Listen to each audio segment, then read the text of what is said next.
Do you think we're idiots?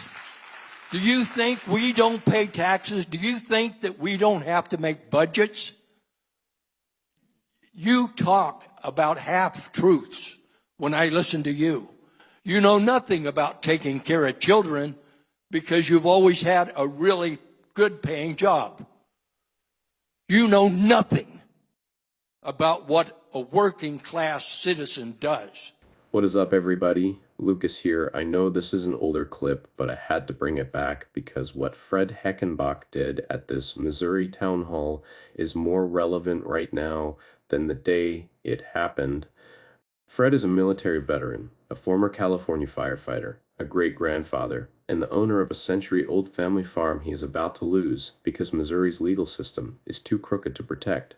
He walked up to that microphone, looked his congressman dead in the eye, and said, "Take your head out of Trump's backside and start representing us." Not a liberal activist, not a college protester, a working class man who served this country, built a life, and is being ignored. That is the whole story right there. Full breakdown at the end. Hit subscribe, and let's get into it. Higginbotham. Hi, Fred. I've lived in Polk County since '98. I was a firefighter in California. I saw what can happen when a state works together with its people. This state does not know how to do that. I inherited a century farm from my father because he was born, raised here. My great-great-grandfather helped open this university. I am pissed, and I'm pissed at you because I have emailed you because it's easier for me than to try to talk on the phone without profanity. I would appreciate you taking your father's U.S. Constitution book, read it, study it, make your own lines underneath it, and get Trump out of office. The man is a dictator. He knows nothing about what he talks about. I listened to him for about a half hour today, and I got sick at all the lies he brought up. Now, I'm about ready to lose my farm. Do you know why? I'm sure you don't know why. Lose your what, sir? Farm. Farm? Yeah. Why is that, sir? Because Missouri does not have wills. They have trust. They have legal zigzags. And a trust, most people don't know anything about. So I'm dealing with a state that's a crooked state, doesn't care about what farmers happen. The only reason why we have farmers today is because the federal government funds them. How much money of our tax money goes to farmers? Farmers work very hard, but they're funded by the federal government, not by selling groceries. That's what Foster Farms and all of those characters, that's where they get their money. The price of steaks, $20 a pound, because of big business. You want to straighten out the budget? Start taxing corporations and the wealthy, like we've been telling you. Do you think we're idiots? Do you think we don't pay taxes? Do you think that we don't have to make budgets? You talk about half-truths when I listen to you. You know nothing about taking care of children because you've always had a really good-paying job. You know nothing about what a working-class citizen does. Come down here. Come down here and start trying to pay your medical insurance. Come down here and walk into Costco to try to feed your family, to feed your kid that's moved out, to feed your great-grandchildren. I had a very good job in California, and I'm able to feed my family, and it goes all the way to great-grandchildren. You're not helping me. Believe me, you're not helping me. You need to take your head out of Trump's ass and start doing your representation of us. Thank you. Did you say your name's Fred? Let's talk about what that town hall actually revealed, because Fred Heckenbach grabbing that microphone was not just a viral moment.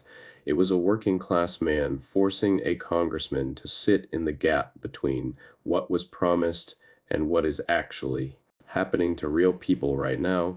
Start with Fred himself, because the original creator is right. You have to understand who is speaking before you can understand why it matters. This is not someone who showed up to cause a scene.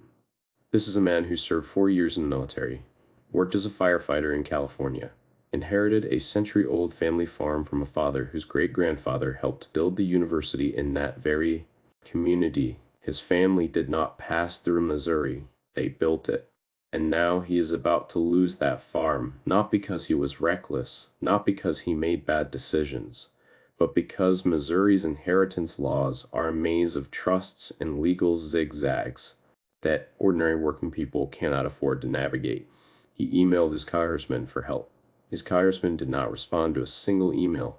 And then when Fred showed up to that town hall, Representative Alford's answer was essentially, if you think I'm going to change Donald Trump, you've got another thing coming. That is a congressman telling a constituent that his loyalty to one man outranks his constitutional obligation to the people who send him to Washington. Fred heard that. The room heard it. And Fred said exactly what needed to be said. The take your head out of Trump's backside line went everywhere, but its full context is what makes it devastating. Fred was not venting frustration at random. He was making a precise argument. Your representative has become so committed to performing loyalty to one man that he has stopped doing the actual job, and the evidence was sitting right there in front of the room.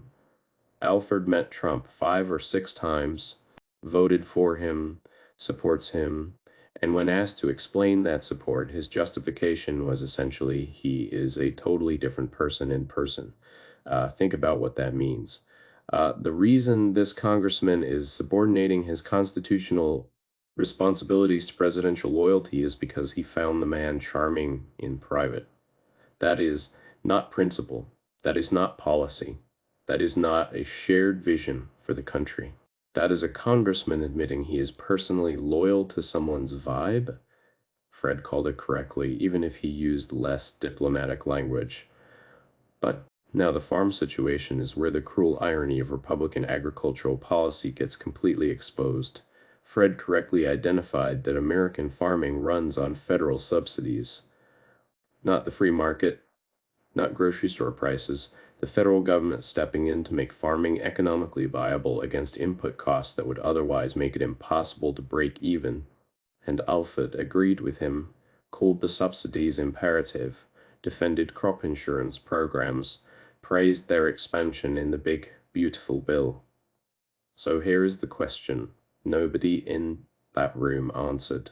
If federal support for farmers is imperative and worthy, why is the same party simultaneously cutting Medicaid, slashing food assistance, and passing a budget reconciliation bill that independent analysts say will cost working class families far more than it saves them? Why is federal money for farmers a worthy investment, but federal money for the working class family buying those farmers' products suddenly an unaffordable luxury? Because the party that defends farm subsidies is the party of big agricultural corporations, not the party of Fred's century-old family farm. And Fred's operation is exactly the kind that gets left behind when policy gets written to serve. Foster farms instead of the people who actually work the land. The $20 pound steak at Costco is the number that should be plastered on every Republican campaign ad their opponents run. That price is not the result of family farmers making too much money. It is the direct result of corporate consolidation in the meat industry squeezing out independent producers and capturing pricing power that used to be spread across thousands of family operations. Fred named it. Alford took notes and moved on. The tax argument Fred made is the one that Representative Alford refused to engage with entirely. Start taxing corporations and the wealthy, like we have been telling you. Do you think we are idiots? Do you think we do not pay taxes? Do you think we do not make budgets? These are not radical talking points. These are the words of a working class man who has spent his life paying taxes and making budgets, and watching the people at the top of the economic ladder consistently contribute less proportionally than he does. The 2017 Tax Cuts and Jobs Act disproportionately benefited corporations and the wealthy. The big beautiful bill Alford praised extends those cuts. Fred is not wrong about any of it, and Alford's response was to say he is not a tax expert and suggest Fred talk to state legislators. That is not representation. That is deflection with a smile. And then Alford pulled the room. How many of you voted for Biden? How many for Trump? As if the answer to a man losing his family farm and being ignored by his congressman's office is to establish the partisan breakdown of the audience. As if Fred's constitutional concerns about domestic military deployments become more or less legitimate, depending on what the room thinks about Donald Trump. Fred did not come to talk about who won the election. He came to talk about his phone, his emails, his family, and his country. Alford turned it into a poll to buy himself political cover. Here's the bottom line. Fred Heckenbach is what this country is built on. Veterans, firefighters, farmers, great-grandfathers trying to hold together a century of family history while watching $20. Stakes and unanswered emails pile up. He said what millions of working-class Americans have been thinking. We are not idiots. We see what you are doing. Start representing us. This channel exists for Fred. If this video gave you something real, like it. Share it with everyone who still thinks working class anger at this administration is somehow un-American.